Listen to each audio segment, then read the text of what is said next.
I am not the missed call from my boss. I am not my dozens of unread emails.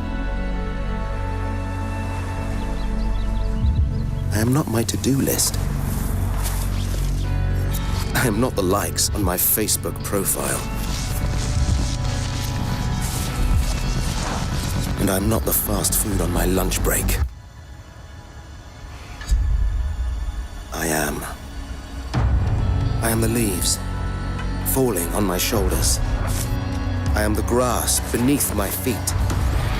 The wind blowing through the trees. I am the water flowing between the stones. The soil running between my fingers. I am the choices I make.